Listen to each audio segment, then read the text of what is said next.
This week on Ridiculously Bored. Then hashtag F David, hashtag keep the joke vault, hashtag F Philly. Anthony, you're a And it with our minds. Like, we were like, holy I think we want to go with the in line. And then the director's like, no, we're keeping it in. Hey, everybody. My name is David Michael. And I'm Michael Carter. And we are Ridiculously Bored.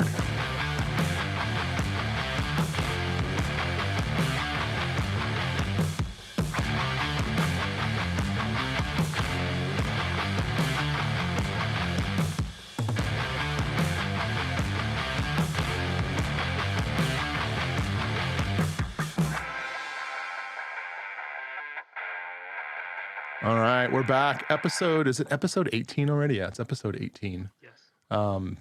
That's good stuff, man. Although most shows take a hiatus, and I think we need to talk at some point in time about taking a hiatus, maybe a couple weeks off to kind of, refresh before the new season. I also want to redo all the graphics and the music, so it'd be nice to kind of have a season end and then have like a new intro and stuff like that for season 2. Every time I ask you one crazy question, you take time off. you don't answer them. Oh, you're so funny. You're such a funny guy. How are you doing? I'm well. So I'm making a hat debut this week. I don't think I've worn a hat. You have not. But the difference is it is ass early in the morning, right? We normally don't do this in the morning. Correct. I'm wearing an Arizona State University hat in honor of David. Yeah. David is wearing a New York Rangers hat just because he likes the Rangers, but I'd like to think it's because of me as well. In honor of you? Yes, thank you. Though your kid's the only one who's met some of the Rangers when they were playing a game there one time. Oh, man, what a freaking great experience. So the Rangers only come to town once a year. And I typically make a big deal about it because I don't get to see the Rangers play very often. They come to play the Coyotes. And whenever I do, obviously last season sucked because of COVID, so there wasn't anything to do about it. And this season even is a little bit shot as well. But I try and get the best seats possible, like the best seats I can afford, right? You can get $2,000, booth seats up in the rafters, or you can get seats that are right off the rink. And a couple years ago, they were second row behind the Rangers bench, right? And it just so happened that the Rangers bench was right in front of us, so you could see all the players and all their jerseys and stuff like that. And then just to the left of us was the entryway to the locker room where the Rangers came out. So, and then behind, we're sitting there, and if you go through that entrance towards the locker room, there's a bar and like a whole restaurant. So you can actually, during the game, you can go in there and get food. And because of the section we were in, all the food was comped. Like, really wasn't comped. I paid freaking like $400 a seat, so it wasn't. it was included in the price of the seat. But those seats, just to jump in here, those seats are still a third of the price of what they cost in New York. Because I've been to similar seats, and they have in New York they have the Delta Lounge. It's called Delta sponsors it, and they have all this awesome food and stuff in there. But tickets are at least $1,000 each. Yeah. So, and I'm lucky. The Rangers aren't that popular out here. We talked about this before. A lot of people that live out here are from Chicago, from Boston, from Florida. Like, there's a lot of diversity out here, but not a whole lot of New Yorkers. So when the Rangers come to town, the games don't sell out. And they're not like the Cowboys, like wherever the Cowboys go, Dallas Cowboys, they pretty much sell out the stadium because they're just like America's team, or like the Yankees. Like the Yankees come to town, it's sold out every single time. The Rangers aren't like that. So when the Rangers come to town, the tickets aren't too bad. And, $400 a seat for like right behind the bench. And I mean, if I wanted to sit behind the Coyotes bench, I'd probably pay $700 or $800 a seat, right? Because it's the home team. But to sit behind the away team, it's like not that big a deal. It also helps that you're only doing it like once in a while, right? Because if you go to, a couple of years ago, I bought season tickets to the Rangers, and I got on a wait list. And the wait list was you had to give it a significant deposit. And me and GQ actually did it. And then after like a year on the wait list, I finally get a call, and they're like, oh, we have 2 seats, but they're not together. Oh, I'm like, Jesus. Who the fuck puts themselves on a wait list for 2 people to be in separate sections? I'm like, that sounds like fun. Yeah, I was like, I'm going to pass on that. Like, you let me know if that improves at all. So we ended up never getting it. And then obviously COVID hit and stuff like that. So But yeah. So to continue my story, we're in the lounge and we're getting, you know, food and stuff like that in between periods. And all of a sudden I see there's glass separating the lounge and the walkway to the locker rooms. And you can see the players start to come out. So all the Rangers start coming out. So I walk over towards there and there's a door right there and there's a security guard right there. I'm like, can I go out there? And he's like, well, you're really not supposed to. I said, look, my kid and I are from New York. We're really big Rangers fans. He's like, where's your kid? And I said, no, he's right here. And of course, we both have like, you know, Lundqvist jerseys on. So he's like, all right. So he's we like, go they out don't there. pay me enough to say no. Yeah. So we go out there and there's like a couple of other kids with their dads. And like literally the players are just walking right by us, like 2 feet away. So I'm like, cool. So I whip out my camera and my son walks up to where they're walking out of and he starts high-fiving all the players as they walk out. So I filmed that whole thing. Maybe I'll include in the episode, but it was like the craziest thing. I'm like, where does this happen where you can just walk up to the players and just like, I mean, maybe back in the 80s, like at like Yankee Stadium or Shea Stadium where like pre-game you can go out and they'll sign balls and stuff like that. But like that just doesn't happen anymore. Yeah. So that was like the experience of a lifetime for him. Yeah. I think the fans getting really close to players ended when Monica Seles got stabbed in the back on the court. Yeah.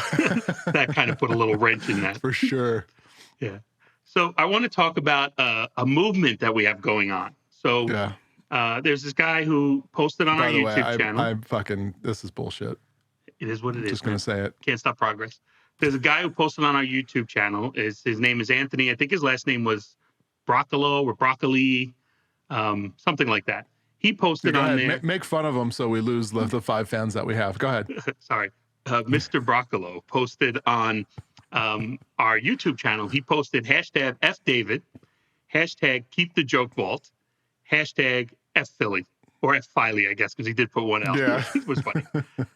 And one of the things was, because he had commented to me that you had said last week, oh, well, the joke vault's going to end in a few weeks and, you know, we'll probably wrap it up. And it's true, because the jokes are kind of running out. But yeah, I thought that was great. So I'm going to put that as that is a Faith in Humanity segment. He appreciates the joke vault. Thank you, Anthony. And doesn't like David. Thank you again, Anthony. Anthony, you're a dick. Yeah, I'm the one who's going to make the listeners go away. I love how all I do is throw out something that's fairly obvious, right? There's a limited quantity of jokes in the vault, right? By definition, the vault is like stuff from years and years and years ago. I just throw out that, hey, at some point we're going to run out of stuff, right? And you're already saying like, the material's getting a little bit, you know, I'm starting to dig through the troves and, you know, not the best stuff is coming up. So I just make an obvious statement and now I'm the poster child for the enemy. I have to think of a name for my fans. Like one of the best ones is Benedict Cumberbatch has his Cumberbitches, who are really, really, they will go after you if you say anything bad about him. So I need to think of a name for my followers. That would be nice. Yeah, all 6 of them. Good luck with that. I got 6. Oh, did we have any? We didn't have any technical corrections from last week. Nobody fucking fact checked me. Holy shit, that's amazing. And this has been the longest period from an episode drop to recording that we've had. Yeah, it is, and it's early in the morning right now. So we are, like you said, we don't normally record this early, but both of us had a hellish week. Yes. What's going on this week for you? Other than work, what else is new this week? Not much. I don't have any good stories from this week simply because it was just like I feel like yesterday was Monday morning. That's like how fast, and today's Saturday, by the way. That's how fast that the week just went by. Like I don't honestly remember stopping and taking a breath. The biggest event for me this week was my daughter turned 20, which I mean is awesome. But holy shit, I feel old. Yeah. Like I no longer, like she's not a teenager anymore. And that's a sobering thought to think that I have a 20-year-old, child, someone that I was responsible for raising and somehow didn't manage to kill by accident. Yeah. Happy birthday. Yes. 20. I actually texted her, she's my godchild. So I sent her a gift. I sent her some cash. It was funny how like things have progressed, right? I think the first couple of years we used to actually send a gift out. Then it became like, oh, what stores does she like? And we'd buy some stuff there. Right. The problem there was, I've said this before to you, like I would buy like Justice for her, and then I would get all these fucking recommendations for Justice all the time. So I'm getting like young girls suggestions. I'm like, that's good. I don't need same them. thing on Amazon, right? Exactly. When we used to buy like actual gifts on Amazon. Yeah. So then then we'd like send money, and then now I just fucking Apple Pay her. So I just sent her the money. So it's funny how that has progressed. But I did tell her that next year she turns 21, she's getting cut off. She's on her own. I'm not no more cash gifts. Next year, you just need to buy her. Send us a gift card for a Vegas hotel. The plan is for us to go to Vegas for her 21st birthday. I'll be there. Fuck that. Yeah. I had actually offered. Remember, between high school and college, I had offered if she was planning on a trip, I was going to buy her a flight. But then she never ended up doing it. The ironic thing, I didn't give her the cash value of it. It was just like no flight. She never ended up going on that big trip with her friends. So yeah, so that was my big thing. It was awesome. I think she had a good time. We had a big dinner with the whole family, so that was getting everybody together, both sides of the family. So it was good. Yeah, that's good. So this week I went to a client for the first time in a year. Right. So that was like really interesting. They had us in a massive room, so nobody was near each other. We were well more than 6 feet apart from each other, but it felt so weird to do that, right? It was I actually have to get up and shower at this time, right? Like what's been happening lately is kind of drag my feet, then I put my daughter on the bus, then I start getting ready. But like this was like, fuck, I gotta plan my morning. Like I gotta shower before I put her on the bus so I can be able to leave. Like there was a lot of planning that went into it. So that's been weird. Right. Well, we talked about your daughter turning 20, so let's move on to. So today I got my second COVID shot. Oh, you got it today? Wow. I got it today. So actually, to be honest, I was a little worried because everybody says how bad the side effects could be on the second one. That you're basically you feel like you have the flu for a day. I feel fine as of right now. Hopefully that continues. But yeah, I've heard it doesn't hit you right away. But my wife actually went down. I think it was Wednesday and volunteered at the Arizona Cardinals Stadium up in Glendale, Arizona, and it was like a 9-hour shift, and it was like from 9 at night till like 6 in the morning. I don't know, do the math on that, but she, after volunteering for that entire shift, she was able to get a shot, and ironically, they ended up calling at like 2 in the morning. It was so slow, and they had so many doses left that they told all the volunteers to call their family members and to. If they can get there by 3:30 in the morning, that they would also get a shot. So did you get a shot? No, I put my phone on Do Not Disturb and slept through it. That's how I ended up getting in. Was they had extra shots? It was the same type thing. And also, to be fair, your wife being a better person than we are, she was volunteering anyway. Like she just got lucky that this came out of it. Yeah. Well, she as a part of volunteering, you get a shot. So. But yeah, I mean, it was a pretty rare thing that they have so many extra shots that they're like, all right, call your family and friends, and if they can get here in the next hour, we'll give them a shot. Why is it 24 hours? Like, what the hell's going on in Arizona that people, especially you guys don't consider COVID's even out there, that they're doing shots in the middle of the night? Well, it's 24 hours. I mean, remember, Phoenix is the 5th largest city in the country, so there's a ton of people here, and my dogs are barking really loud. And I just stepped on a fucking dog bone as I was coming back. And no, this will not make it into the podcast. So whatever you said, fuck you. Damn, he's on to me. I actually did say something. And then I said, each time David listens to this later, he has to decide if it's funny enough for him to leave it in that he's getting burned. So we'll see. All right. So that's good. That's good that you got the shot. And, it's now once you get the first one, you're guaranteed the second one. That's the unique thing. Even though I wasn't in the category to get it, they have to give you the second shot in 28 days. So that's good. Right. All right. So that's good. All right. So today is also, I know yesterday was your daughter's birthday. Today is actually a little bit of an anniversary for me. 17 years ago today, I actually left the U.S. for my 2-year rotation in Australia. Oh, wow. Yeah. 17 years. Wow, that's a long time. 17 years. So I landed in Australia, and it's funny, considering, again, your daughter's birthday is yesterday. When I landed, not knowing the time change and all that stuff yet, I was like, oh, shit, I missed her birthday. And then I called her, and she's like, no, it's still my birthday. What are you talking about? It's like the middle of the day here. And then, ironically, 15 years later, I came back to the U.S. today. It was the same day, actually, 2 years apart. So it's a little bit of an anniversary for me. And I'm actually going to call one of the guys later who I met my first day that I was there. So I'm going to call him to say hello. Really? Mm-hmm. Yeah, that's cool. I mean, we're just old as F because that is, 17 years. Jesus Christ. Yep.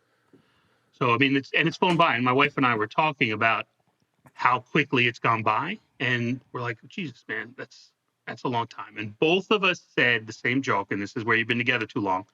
Both of us were like, yeah, and, we still get along. And then we both went, eh. So I thought that was pretty funny. Both at the same time. Yeah. So last week we tried the jelly beans, right? Bean Boozled. And I've heard a lot of people say they enjoyed it. They liked they actually liked watching it more. Yeah, some of my family and friends were like, that was probably one of the funnier segments. Not so much the eating, but just the reactions. Yeah. It's funny because people laugh at it's self-deprecating humor, but it's also like why would you put yourself through that? And people were just like, I don't understand it, but thank you because it was really funny. Yeah, and I had a couple of the boys, they listen to it Monday morning on podcast normally, and I had a couple of them reach out and be like, yeah, I got to actually watch the video of this. Like, they're like, we're going to watch it later. So I see the drink of the week made an appearance. And before you explain it, I had thought, being that we're recording this first thing in the morning, I expected the drink of the week this week to be a coffee. But the fact that I just saw something red with the celery stick in it, what's your drink of the week? Well, I think it's pretty obvious. It's a fantastic Bloody Mary. Nice. With a stick of maple soaked bacon in it. Very nice. And some garnishing. But yeah, there was no way I was going to do this without something. Coffee was on the list, but I think we're low on coffee and I didn't have time to run to. I literally woke up, jumped in the shower, and just came straight down to my studio and jumped in. So I didn't have time to do anything other than pour a couple shots of vodka, add some Bloody Mary mix to it, and throw whatever I had in the fridge in the jar. Yeah, which is how I think I'm 99% sure that's how every alcoholic starts their morning. I'm not an alcoholic. I actually don't drink all that often. Maybe once. All right, maybe I do drink. Now I got to ask that you throw a photo of your bar in the middle of this, and no, that's not that often. So, all right. So I like to entertain. Yes. So I started to say was, so with the beans last week that we had, the jelly beans, one of them was dog food, right? And I joked about that, but that reminded me of a story. One of my friends has a dog, and they have that dog collar that you put on the dog to like help train it. So we were over maybe it was maybe a year or two ago. So we're at Secret Asian Man's house. El Guapo was there. The other guy, I know you don't like me saying his name, was there as well. Don't worry, he falls out early, so I won't have to say his name much. So Secret Asian Man's wife takes the collar, and we were talking about it, and we're like, hey, why don't we Can you just call him the pole? Yeah, well, no, I think that's less offensive. Like I think I have to bleep out the other one. I don't think I can leave that one in. All right, so I will call him Polish sausage. How about that? Oh boy. All right. You want to go there? All right. So, the pole. So we're like, hey, why don't we throw these on? Like, take turns, and she'll crank up the volume and see who can last the longest. So the volume, so we each did that. We put it on our arm. We didn't put it on our neck. So is this a shock collar, buzz collar? Because they have like all different kinds. It has two probes that go into your arm. And I'm guessing it's a shock collar. It gives you warnings, and then as you go up, it starts shocking more and more. So we each did it, and we timed like how long we could make it. We actually have videos of it too. We timed how long we could make it.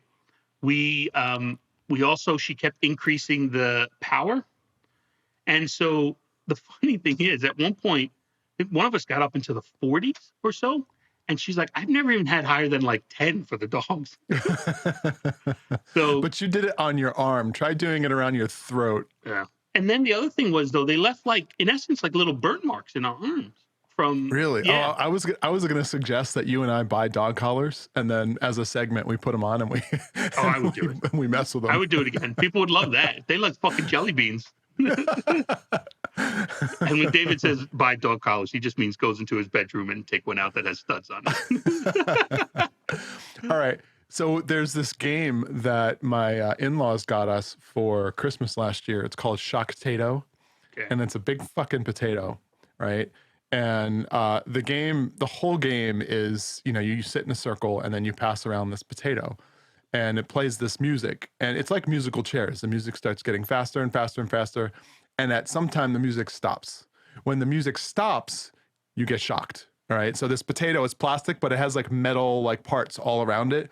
So whoever's holding it when the music stops gets shocked.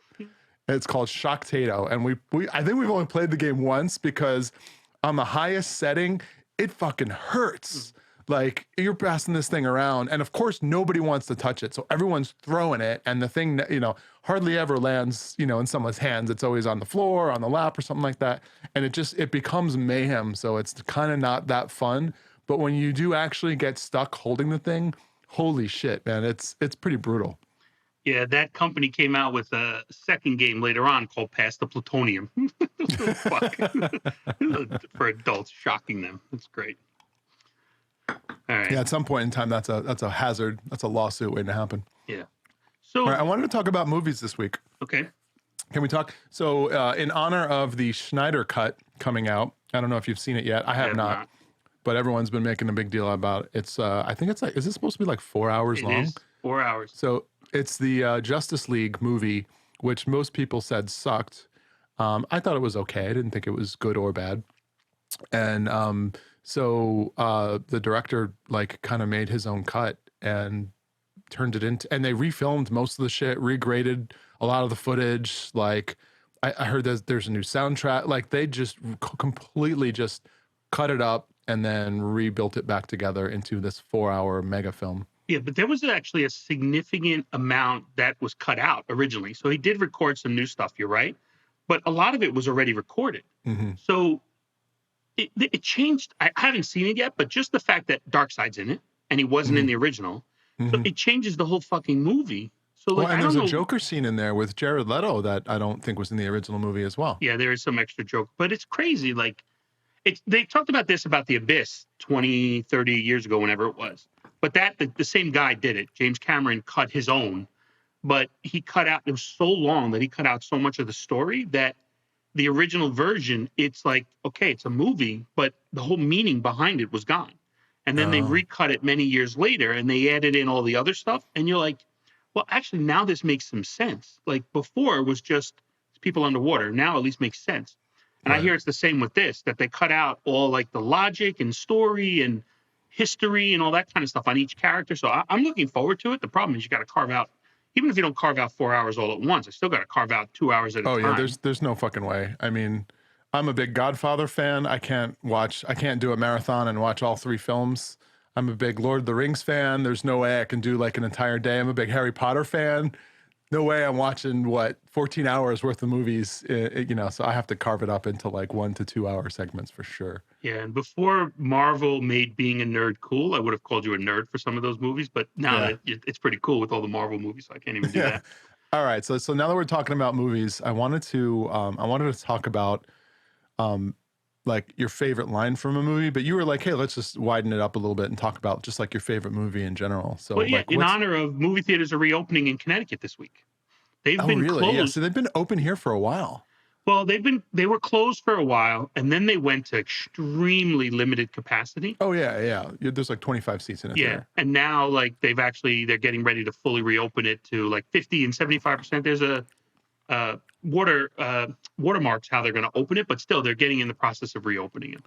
So in reopening, so I've actually paid a lot of attention to this because like just business in general fascinates me, but movie theaters, at least in Arizona, have migrated from like when you and I were kids, where it was let's cram 500 people into a theater and they'll watch a show, right? And they've migrated from that experience to the more like luxury experience, which is let's put like full on recliners, and that was kind of the middle stage where you go in and you have like these leather seats that actually recline and you can sit back and enjoy yourself. And then they said, well, let's take that a step further and let's add a bar and let's add a menu and let's have people actually service them in the movie theaters. So most of the movie theaters, at least in my area of Phoenix, they're no longer that old school, like just cram a bunch of people and, you know, in the movie theaters with candy and popcorn. They're like dining experiences now. Like it's really hard to find a movie theater.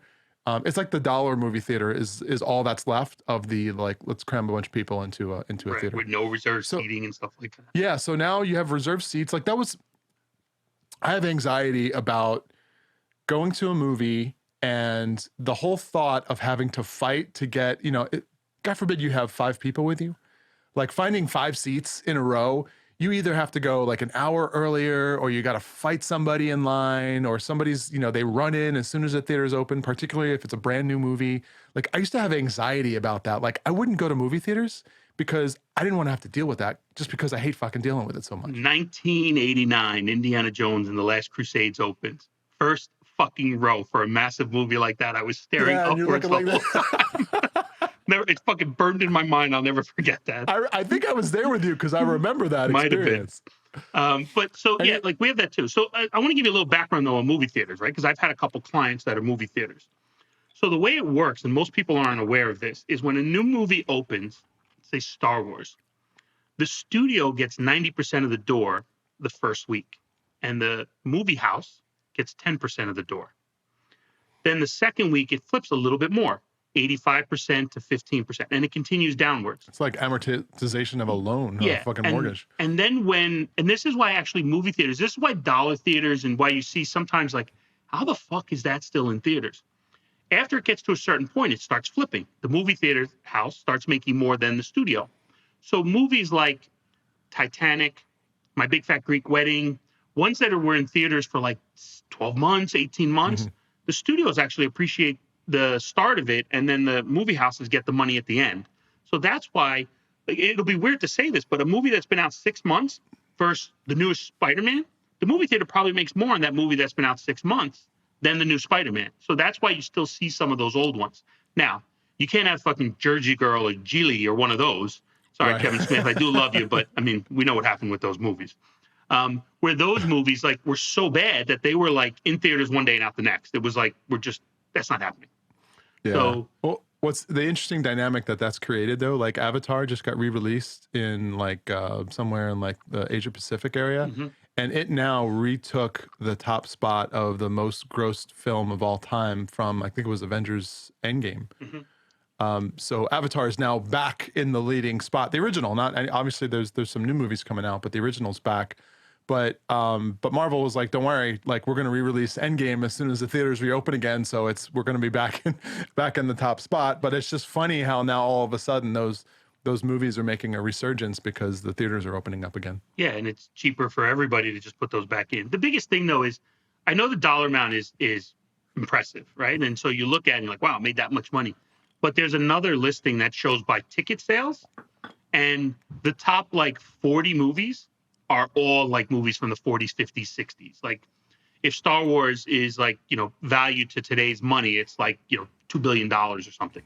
And like Gone with the Wind has the most ticket sales ever when you present value it to today. So like, I get it. It's important, but it also, it's budget to box office, right? So the smaller the budget and the bigger the box office, that obviously that profit margin just absolutely grows. I mean, you have films like that didn't cost more than maybe a couple $1 million to make, like Blair Witch Project, but grossed like over $100 million in the box office. Like those are like the super successes, right? I think I got to jump in on this Blair Witch. I got to tell you an awesome story on the Blair Witch Project. So now that came out, I was an adult, right? I was probably in my 20s. I fucking love that movie. I had a roommate, right? El Guapo was my roommate, and a bunch of my cousins. We went to see it in theaters.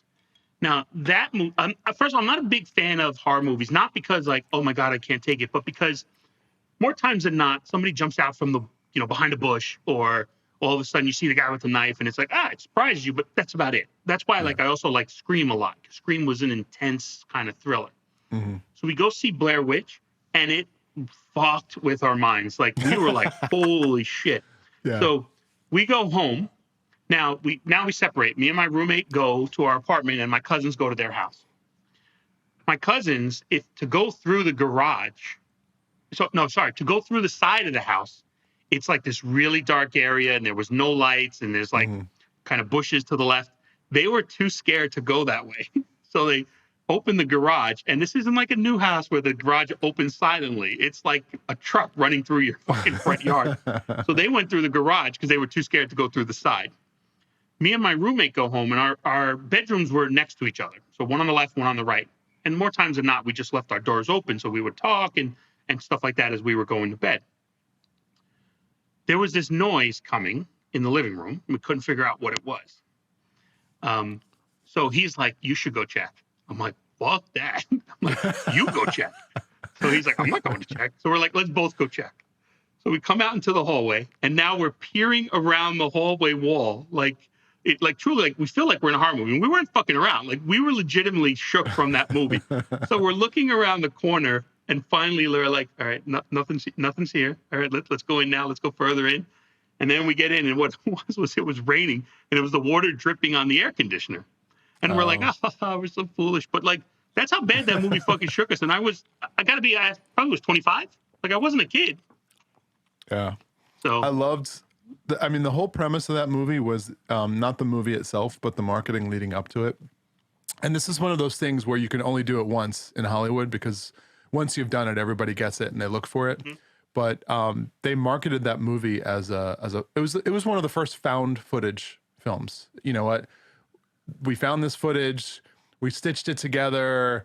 We don't know what it means, but you kind of like the audience kind of determine what it means, you know, and the way they marketed that was brilliant. Mm-hmm. Because after I saw the movie, I didn't know much about it when I went to go see it. A buddy of mine was like, we were at work and we were like, hey, let's go during lunch. It's only like an hour and 30 minutes and we can be back. And it's just awesome. I'm like, I've never heard of it, but sure, I'll go see it. And then I saw it. And then we went back to work. I remember spending the rest of the day like researching it. I'm like, did this really happen? Like finally I'm like, oh, it's a freaking, it was just a brilliant marketing ploy. But the whole concept was just like brilliant. It's just one of those things where you can't do it more than once, right? Yeah. And it also was the right timing with the internet. Yeah. What was the other one? Yeah. Paranormal Activity was another one of those found footage movies like, hey, this house was haunted, or this person was haunted. We found all this footage. Here's what happened. And those movies were, just groundbreaking in that they hadn't really been done well before. And then you watch them and you're like, holy crap, like what's going on here? And then like when you figure out it was a produced movie, like you'll never be fooled again by that concept, because you're like, but yeah. It was pretty amazing. But the good thing too is like I don't camp. And one of the reasons I don't camp is because I don't like getting dirty. And I'm not a fan of bugs and all that other stuff. But now with Blair Witch, I could tell people, like, I know what fucking way I'm going. You saw Blair Witch, right? I saw Blair Witch. Like, I'm not going. And I don't like getting dirty. It's two things now. So it's no longer one. All right. So what's your favorite movie of all time? So gun to head, I have to say Reservoir Dogs. I love that movie. I was one of, that movie made like $1 million in the theaters. I was one of the people who I had read about it. I had a friend got the script. So like I had read about it beforehand. I heard about this guy, Quentin Tarantino. Mm-hmm. So I was totally enamored by that movie. When I went to see it, I thought it was fucking phenomenal. That was his first full featured, like directed, like he directed it, wrote and directed it and everything. He did some stuff before that though. Do you know what he did before that? I think he did some like choppy college type movie, like nothing special. Okay. He just did a little video to get kind of in front of people. Right. But that is far and away my favorite movie. Now, the problem is, like when people say, like, what are your top 5? My top 5 ends up being like 30 movies. I have trouble doing that. What's your favorite movie? I struggle with this one just because there's so many good movies. And you look at like movies that like have had an impact on your life. Like the stories were great. Like, The Godfather, movies were just like absolutely up there. Lord of the Ring trilogy, absolutely up there. I read Tolkien as a child, and then to see those movies, to see those books come to life in movies was fantastic. Although, as a fan of the books, I'm not a fan of how different the movies were. Same thing with like Game of Thrones. Like I read all the Game of Thrones books before the show came out on HBO, and then they took the script and they twisted it to make it good for TV, which is fine, but it's not the same. But if I look at like books and movies that stayed true kind of to the core, one of my favorite all-time movies is Fight Club. And just the twist at the end, the cast and the ensemble cast was amazing. The way the film was done was amazing. Some my favorite movie lines, like it's got some of my favorite movie lines. Like this is tough to admit, but like my favorite movie line, the one, at least the one that I remember is the scene where Brad Pitt and Helena Bonham Carter are in bed going at it. And at the end of it, they're done. And she says, I haven't been fucked like that since grade school. And that was just so out of left field. Like, and it's so fucked up. Like how could you say that, right? So the funny thing about that line, though, is, as I found out later, is that there's a story behind that line. If you go back to the original book, which was written by Chuck Palahniuk, he was on Joe Rogan and he was explaining like that line because that line became so famous. In the book, he had written it as before they have sex, she's like, I want you to get me pregnant. And then at the end, she's like, I hope I'm pregnant because I can't wait to have your abortion. Ooh. And yeah, rough, right? And the studio is like, well, fuck, like, I don't know that we can keep that in the movie. So they tell the director, they tell the cast, and Brad Pitt is like, my mom's going to watch this movie. I don't know that I get it. It's in the book, but I don't know that I like that line. So they went back and they came up with a new line and they filmed it. And it was the one where she says, you know, I haven't been fucked like that since grade school. So they filmed that and then they show it to the studio and the studio's like, I think we want to go with the abortion line. And then the director's like, fuck it, no, we're keeping it in. And like, that was the story behind that line. And I'm like, oh my God, it's just one of the most memorable lines. It's so fucked up and so out of the blue, but holy shit. I was like, damn, that's fucking crazy. So yeah, and like I have a bunch of favorite lines from movies as well. Like with obviously Reservoir Dogs being so high on my list, the one where Mr. Blonde says, "You're gonna bark all day, little doggy, you're gonna bite," and a lot of the other movies, like you get lines from them and you love them. And in this day and age, some of the lines from Tropic Thunder, which I love that movie. I know it's now politically incorrect. Yeah, you can't have a white guy do a experimental surgery to have black pigment put in his body. But that movie is brilliant. Everything about it I love. And there's a couple in there that are really significant, but you can't say them anymore. Yes. They deal with the R word. Yeah. But it's one of those things like I can separate the two. Like I try not to use that word. I mean, unfortunately, sometimes I do in real life, right? Mm-hmm. I try not to use it. But it's a movie, right? Like that's the thing. I can enjoy it for the movie. Mm-hmm. And like, so right now there's a movement where if it's a gay character in a story, it has to be a gay person. If it's a Hispanic male, it can only be Hispanic males, right? Yeah, like, see, that's I 100% wholeheartedly disagree with that. And by the way, most gay people and transgender people do disagree with that. And here's the reason. Does that mean, so if you go down that path, all right, then that means they can't play straight people. That you now have to commit that if you are outed, you know, and gay, lesbian, transgender, then you can't play a straight role. So that's going down a path that I don't think society's ready for, and I don't think it's fair. This whole Elliot Page, are you up to speed on Elliot Page? Used to be Ellen Page. She played in that movie Juno, which was, you know, super famous. She's kind of said, hey, you know what? I'm Elliot. I'm not Ellen anymore, and that's cool. And I don't have a problem with that at all. And but she kind of, or I'm sorry, he now spoke up on that and said, look, I don't agree with, because the whole pronoun thing is just fucked with my head. He's in a role now playing a female, you know, and both pre and post coming out as transgender. So now what? They can no longer play that role, like, because society has deemed that, you know, you can't do that. So it's just a slippery slope, and I just don't see it going anywhere good. Not as slippery as that word, huh? Yeah, right. Well, look, I look at it as fucking Andy Garcia, Cuban-born person, played the Godfather. He was the Godfather at the end of the fucking movie. So, like, What does it matter? He was great in it. I don't give a shit where he's from. That's the part of acting, right? It's the movies. You step away from it, and you know. I don't know. It's crazy right now. Like you can't do anything. You can't say anything. You know, that is why, as you said, we'll eventually get canceled. We'll step on some landmine somewhere. I've probably offended landmines now. What? Like you and I are fairly mindful. Like we know where the potholes are. We know not to step in them. But at some point in time, I almost feel like it's impossible to avoid all of the landmines. Yeah. Well, it's just, you just can't, because I don't pay enough attention to what's out there to know whether something that used to be right is now wrong. Well, that's part of it, right? Like some of the things, like you hear people getting ripped apart on Twitter or Instagram or Facebook, and I'm like, I didn't even think that would be an issue. Like that kind of comment would be an issue. So that's the other thing is, I don't know where the line is, but I will say you and I might know where the potholes are.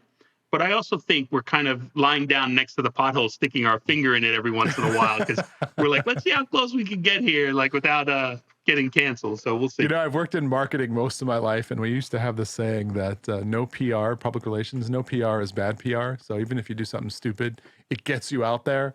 And I'm not so sure that that's true nowadays, but that's kind of the thing. Yeah. That's a thing. So, you know, you were saying he, she, you kept going back and forth. Have you gotten any now? There's a lot of emails now on the bottom. They say what their thing is. Like it'll say identifies with his, him, or something like male. Like I've seen some of that on emails now. I really struggle with the whole pronoun thing. Because here's where I struggle with it. And look, I don't have a problem with any person going, you know what? I know society views me as X. I kind of feel Y, and I want to be known as Y. So start referring to me as Y. I don't have a problem with that. Where the problem becomes is when you as that person put the onus on society to now use the correct pronoun. For example, I called Elliot Page she like 5 times because I've always known her as the girl that played the actress in Juno. Mm-hmm. So, which was a very famous movie when it first came out. And another low budget movie that did really well and then made a lot of money. So I don't have a problem with anyone saying, hey, here's how I feel. Here's how I would prefer to be perceived by the world. Okay, I don't have a problem with that. But if I accidentally call you what you used to be, you got to cut me some slack. Mm-hmm. Okay. It shouldn't fall on me to make sure that I'm using the correct verbiage, because I'm a human and I'm imperfect and I'm going to fuck up. All right. So it is what it is. So for example, I called him a her not too long ago. Like if all of a sudden people were to come out and say, well, that's fucked up, I can't believe you did that. That's where I draw the line. That's where I say, you know what? Fuck you. It shouldn't be my responsibility to keep on top of all of the changes that are going on in society and then get, completely lambasted when I fuck up. It's just, I hate that aspect of it. And there's, it's the whole Pepe Le Pew thing. It's the Bachelor host thing. People getting completely ripped to shreds over shit that we thought was funny 20, 30 years ago. Okay, so society thought it was funny and acceptable 20 or 30 years ago. Now all of a sudden it's not, and I get that.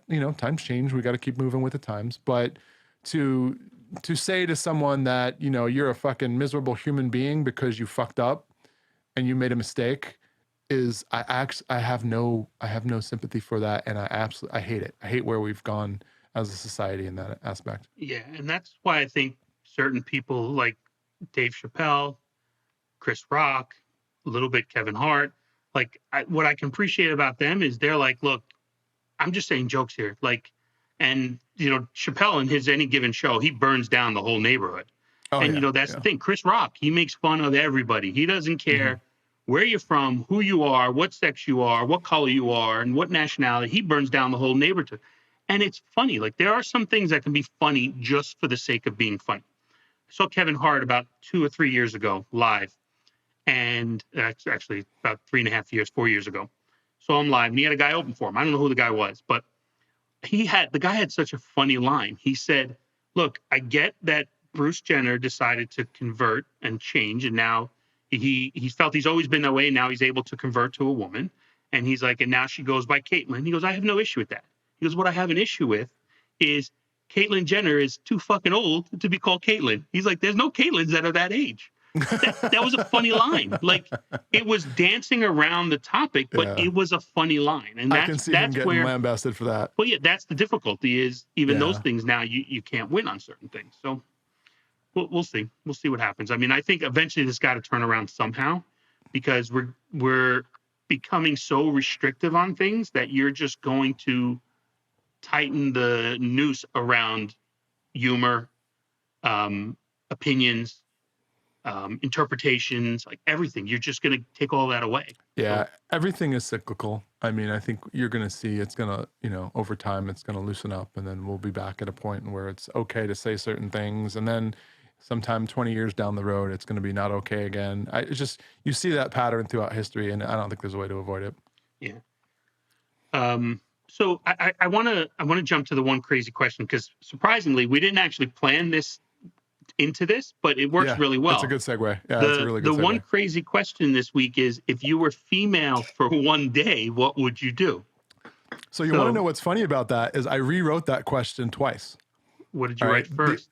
The original question was, if you were the opposite sex for a day. Okay. And then I thought about that, and I'm like, what's the opposite sex? I mean, there's no, it's no longer a binary thing, right? It's no longer him and her.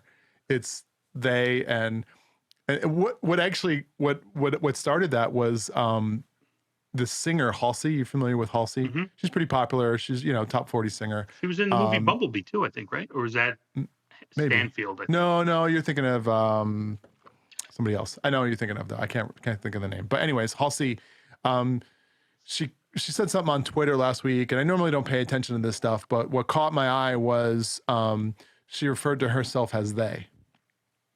And what the fuck? Like, what does that mean? They. Like, that's not him, that's not her. Like, I don't know what to think about that. So now maybe it's because I'm old and I don't get it. I struggled with that. So anyways, when I was writing the one crazy question for this week, I was like, all right, maybe we shouldn't do opposite sex because it's just too open for interpretation. I said, we're both male, if you were female for a day, what would you do? Yeah. You know, there's some medicine now in the commercial. I don't remember which medicine it is, but it says if you were defined, they give the warnings, and the warnings are always amazing. At birth. Because the warnings are everything from like, this is an anti-depression medicine who can make you more depressed. You know, that's one of them. So that medicine's not really worthy in those cases. And then, so like I play a fun game when the commercials come on. I always turn to whoever's next to me. I'm like, I'm going to take diarrhea.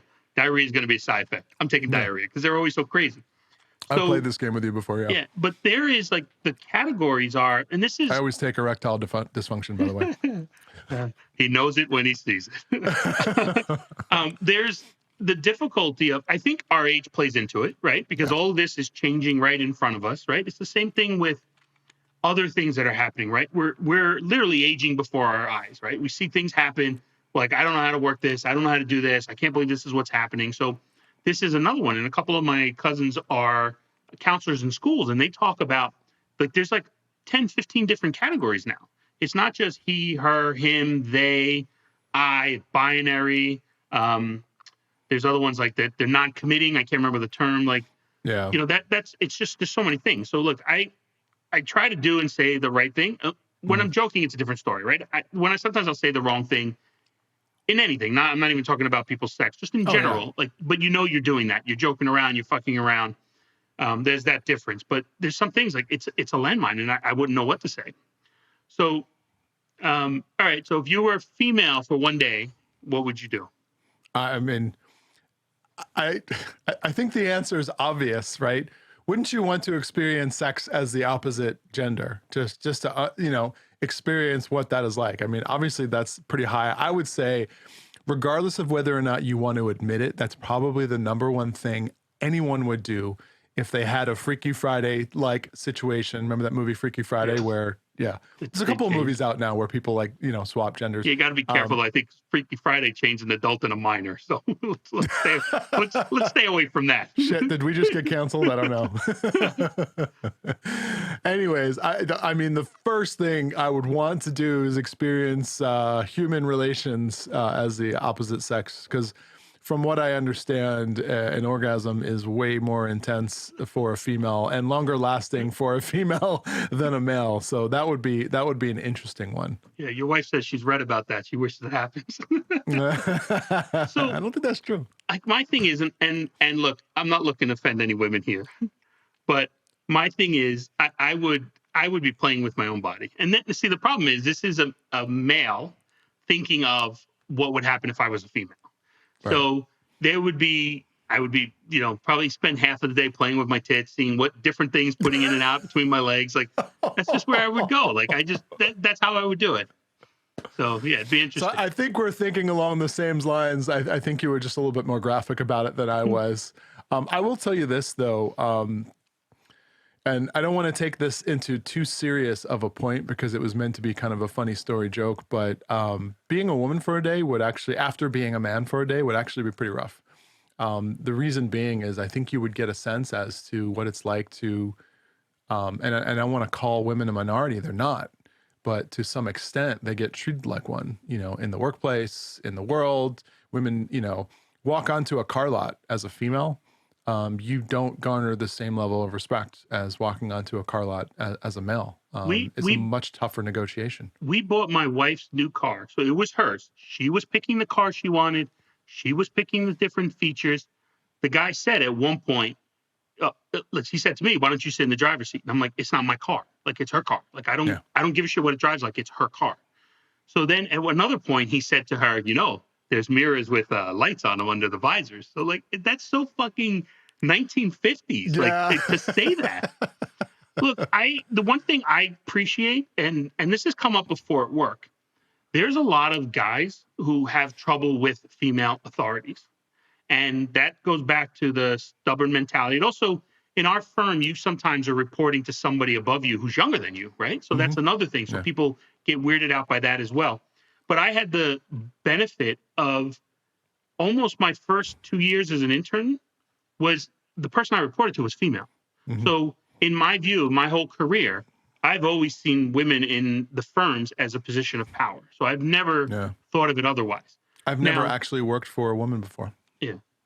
And nowadays, like the statistics don't prove out that there's enough women, minorities, all that stuff, right? So any given firm, when we hire now, it's basically 50% men, 50% women, right? It's either or, it doesn't matter. And minorities and all those fill in the pieces as needed, right? So we fill out those roles. But as you move up in the firm, for various reasons, and I'm not a female, so I'm not going to say what their reasons are, but we lose a lot of females along the way. And so we might start 50-50. 5 years later, we're probably 70% males. 10 years later, we're probably 90% males. And so it's a unique environment. And, you know, like I know and again, I know this has changed some. Like we have one guy taking off 10 weeks to be the main childcare at home when his wife's him and wife are having a baby. So that's changed as well. But I remember when I started, one of the partners told me she was female. And she's like, "I never thought I was going to be working after I had kids." She's like, "But I'm the money earner." And she's like, "So we didn't have that option." So same with me. Like I would have no problem staying at home if I'm sorry, let me correct that. I would have no problem not being the money winner. I have a big problem with staying at home. So it has you'd be bored out of your fucking mind. Yeah. So it has nothing to do with being male or female. It has to do with me as my personality. It would drive me fucking crazy being home with them all day. Right. So that's just me. That has nothing to do with male or female. That's just me. Yeah, and it's not even just the workplace, right? You want to really piss my wife off. We go out to a restaurant and we have a joint account and we both have cards for it. So paying for a meal at a restaurant is just a matter of whose wallet is the closest, right? When the check comes. So more times than not, her purse is on the table. So she just reaches in, puts the card out there. You ever want to not get a tip as a server? When the card comes back, hand it to me. That actually happens a lot. And it's her card. It happens almost all the time. So, and my wife, to a point where my wife was like, "All right, I just cut your tip in half." Like her name is very female. All right. My name is very male. So if you looked at the card, you would know who gave you the card. Right. Well, see, sometimes I don't even think they're looking at the card though. And that's fine. But when you very specifically assume that it's the male at the table that's paying for the meal, Like you literally, it cost you money because she will cut the tip in half. That's how like sensitive she is to it. Right. And so, as you know, my real first name is spelt. It looks like Michelle to a lot of people, to the non-Italians of the world. It looks like Michelle.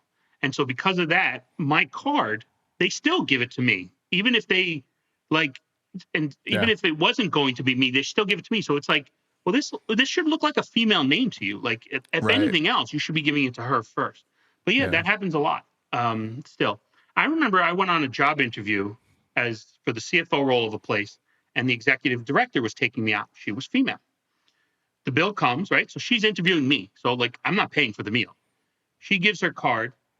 The waiter was like, no, he can pay. And she's like, no. She's like, first of all, I'm paying just because. She's like, but second, like, I'm interviewing him. I'm paying anyway. But like, he actually made a point of bringing it up. I don't know if she screwed him on the tip. She was a horrible person to work for, but I don't know if she screwed him on the tip or not. Yeah. So, I mean, that in and of itself is just indicative of kind of how society views women in general. So, yeah. So as fun as it would be, you know, to experience sexual relations as the opposite sex. You make it sound so clinical. I know, right? Like, what did you say? Like, I was since middle school. What did you say? That's what you should be saying. I know. As fun as that would be, 10 minutes later, I think the real world would hit. David, just let you know how long he lasts in sex, by the way, if you're listening. That's not what I'm saying. All right. So I want to quickly talk about the NCAAs because my alma mater, Iona College, is in the NCAAs. A really good season this year. They won the championship in their league. Yeah. And that, to be honest, that's usually the only way they get in, right? Because if they don't win their conference, they don't get in. Yeah, they're not a Power Five. How is your alma mater doing this year? Oh, you know what? Because of COVID, all of our seniors decided they opted to stay another year, and all of them were actually really good, and we made a run for it last year. So, and I think, and someone's gonna have to Google me on this one. I think we made the tournament last year and got eliminated in the first round. But Star Wars, fact check them. Yeah, fact check me. The Arizona State University, not University of Arizona, for those out there that don't know. You're saying that directly to me because I made that mistake before we started. Yes, you did. University of Arizona actually got banned. Well, no, it was a self-imposed ban from tournament play this season because of some allegations that they had paid players. We all know it's true. I mean, there's plenty of facts out there that show that they were paying players to come to their school.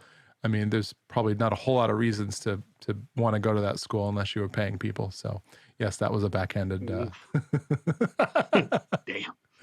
The rivalry between ASU and U of A is absolutely ridiculous. So, in fact, so much so that last year they rebranded. Instead of they don't want to be called U of A anymore, University of Arizona. They want to be called U Arizona.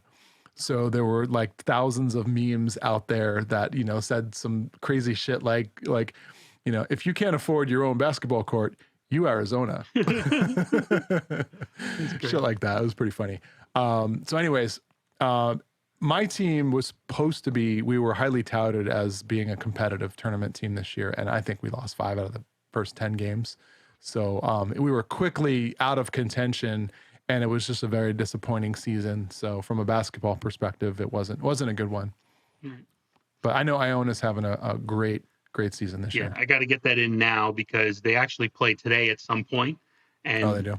Odds are the next time we talk, I will be talking about how bad they got beaten in the first round because that's what tends to happen. You know what? There's always that Cinderella team. Like I remember for the longest time, it was Gonzaga. Gonzaga never was supposed to do anything. They're like a Jesuit school out in the middle of nowhere, and all of a sudden they make a run for the Final Four. So you never know. I mean, that's great with any one and done tournament. That's why the NFL playoffs is so great. You know, it's just you have a bad day, you have a bad week, you're out. Yeah. So I love it. Yep. Yeah. So you and I had talked about now that, you know, things are starting to open up a little bit and, you know, the shots are becoming more available. We talked about you and I trying to get together somewhere. Yeah. So road trip. Yeah. A road trip that we would meet. We'd record wherever we are. We'd film some stuff while we're together. So I thought you mentioned it to me and I said, hey, why don't we open it up to the YouTube community? Let's get some suggestions, recommendations down below. And the podcast community. Don't diss those folks. How are they going to respond? They could go to YouTube and then they can comment on the video. Very easy. Now you know. If you don't know, now you know. Yeah. So my passion is in filmmaking, not necessarily podcasting. So I enjoy making videos, some funny, some serious, and I always just kind of have a camera with me. And Mike and I, the reason why we started this podcast was because every time we get together, we just have an absolute hysterical time. And we always thought that, hey, other people would probably laugh if they saw the shit that we did. So, so we're, the country's starting to open up again. And I think it would be awesome to I'll grab all my cameras. We'll meet somewhere and just have a hell of a weekend, record it. And then, that'll be an episode. We'll do like a vlog style episode. But we can't figure out where to go and where to meet. Yeah, because whenever we pick a place, it's Vegas. It's Vegas. and hopefully we will be able to do that this year as well. So hopefully that'll happen anyway. So that's going to happen regardless. I think this is let's pick a non-Vegas place. And I honestly want to treat it like, let's go and let's pick the fucking craziest shit that we can do in that location. And then just record the hell out of that shit. And then and make a video of it and then post it. I think it'd be freaking hysterical. Yeah, that'll be great. We'll go somewhere, snort cocaine off a water buffalo's back. I don't care, whatever you want. Just recommend it. But look, the people who start recommending... Honey, we're not going to Zona Norte, so again, so Tijuana won't be on the list. We already got that on the list. Like, why put it again? Yeah, unless YouTube votes for it. Sorry, honey. Look, that's what the audience wants. Is there a way to do write-in ballots on YouTube? And look, if people start recommending things like Alaska and Vanuatu and stuff, that's not going to happen. But it needs to be a reasonable place that we can meet. Yeah, so we'll do this a couple ways. Comment on any one of the videos. We see all the comments, so comment on any one of our videos as to a place where we should go. That's one way to do it. Second way to do it is we just started our Instagram account, so it's ridiculously.board on Instagram, and Instagram, I believe, allows you to do polls. So nice. Maybe you and I can pick 5 places. Yeah, maybe we'll take the listing and then put it out there as a poll. Maybe we sneak one or two in that we want to do. It'll also drive some traffic to our Instagram account. So, so there's a couple different ways you can do it. Or if you want to, and you're lazy, you can email ridiculouslybored@gmail.com, and we can take your suggestions that way as well. So let us know. I think for right now, we want to stay in the continental United States, although I wouldn't be opposed to like Montreal or Toronto, I don't think we can get in there. Yeah, I don't think we can get in there yet. They're not allowing U.S. citizens into Canada yet. Same thing with Mexico. So let's keep it to the contiguous 48 states, although, hell, I would go to Alaska. That'd be kind of fun. I don't know that I'd want to go to Alaska in March, but I might want to go to Alaska in June. Yeah. Yeah. All right. So, joke vault. Going to do it a little bit different this week. Instead of reading a longer joke. You're going to make it funny this time? Ouch. Hashtag keep the joke vault. I took 4 or 5 little pieces of paper that I had random things on, and I'm just going to read them off. So, you ready? I'm ready. Why do rappers, baseball players, basketball players always thank God Almighty when they win something? You never see somebody at McDonald's do that. When do rappers thank God? Is it when they're collecting their Grammy? Always. You hear it all the time. I want to thank God for my success. I want to thank God for that song. All right. You know how people get ID'd for cigarettes? The other day I got ID'd for crack. You can insert laugh track to us. I'll put an applause button on the video. A sex therapist should really just give you a hand job.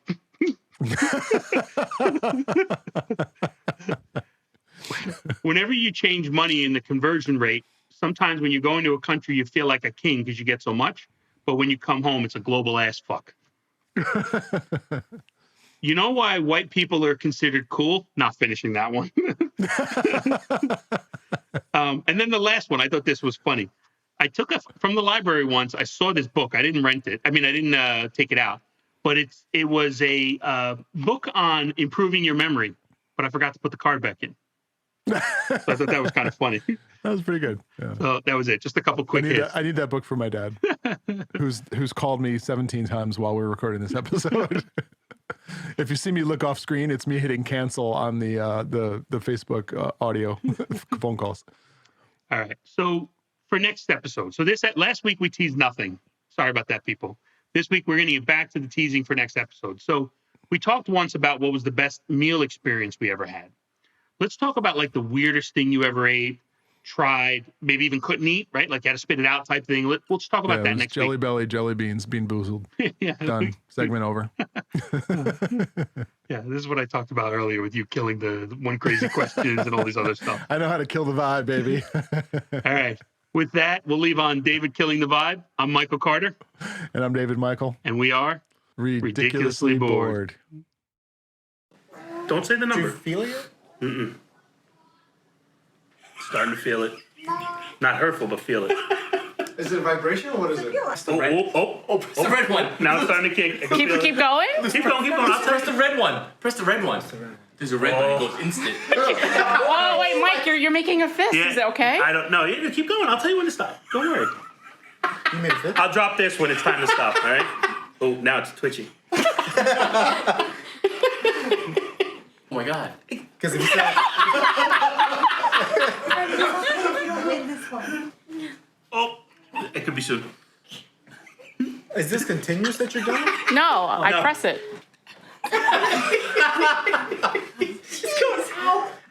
I'm not doing it yet. Ready? I think the anticipation's worse than the... It's up there. The anticipation is definitely worse. Every time you go upward, I got one more in me, I think. Yeah. Are you gonna shit in your pants?